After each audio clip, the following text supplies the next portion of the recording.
Welcome friends. तो एक छोटा सा प्रॉब्लम है कि what are THOD and TOC। तो और इसमें जो है एक छोटा सा न्यूमेरिकल है। तो पहले देखते हैं इनका डेफिनेशंस क्या है। तो THOD means theoretical oxygen demand.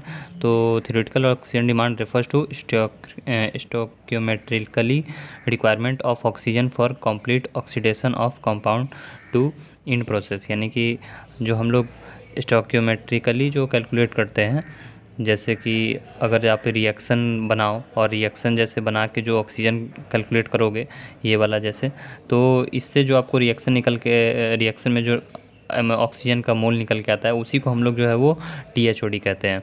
और TOC क्या है? तो total organic carbon is a measure of all organic carbon in a sample, और it is determined by oxidation of organic carbon of compound. और TOC एनालाइजर से हम लोग जल्दी ही कैलकुलेट कर सकते हैं, लेकिन थ्योरेटिकली जो है वो हम लोग को स्टोक्योमेट्रिकली ही करना पड़ेगा।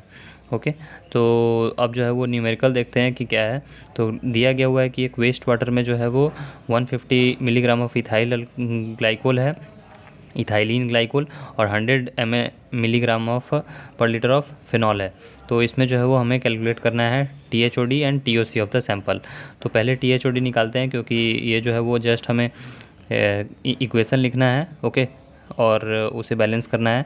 तो देखो आप जो है वो ऐसा इक्वेशन पहले लिखेंगे और इसमें आपको बैलेंस करना होगा। अब यहाँ हमें बैलेंस करने के बाद जो है वो ऑक्सीजन का 5/2 यानी कि 2.5 मोल आ रहा है।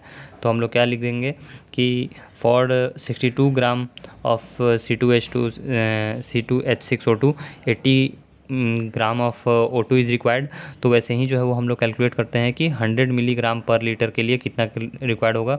तो 80/62 इंटू 100। ओके, आई होप कि आपको समझ में आया होगा कि 62 ग्राम के लिए अगर हमें 80 ग्राम रिक्वायर्ड है तो 100 मिलीग्राम के लिए कितना रिक्वायर्ड होगा?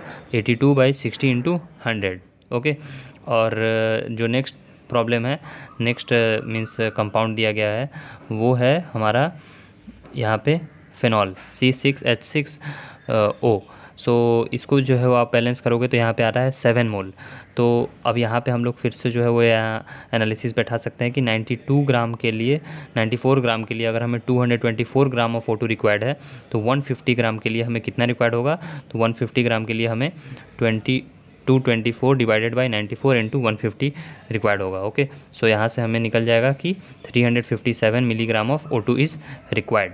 अब जो है वो हमारा एक लास्ट प्रॉब्लम है कि हमें जो है वो TOC कैलकुलेट करना है, यानी टोटल ऑर्गेनिक कार्बन। तो उसके लिए हम लोग कैसे कैलकुलेट करेंगे?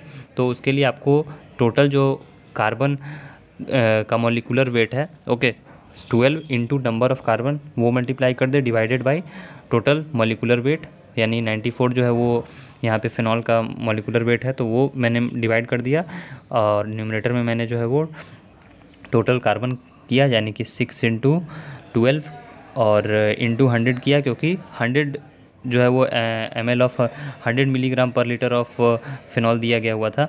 ओके, यहाँ पे आप देखोगे तो फिनॉल का हमें 100 दिया गया हुआ है, इसीलिए यहाँ पे 100 किया मैंने। और जब हमें C2H6O2 का करेंगे तो वहाँ पे 150 करेंगे। ओके, तो यहाँ पे आप देखें कि हमने जो है वो जब इसका किया है C2H6O2 का, तो वहाँ पे जो है वो 150 से मल्टीप्लाई किया है। सो ये सिंपल सा एक प्रॉब्लम है TOC के लिए और THOD के लिए, और इसका PDF आप जो है वो टेलीग्राम ग्रुप से डाउनलोड कर सकते हो।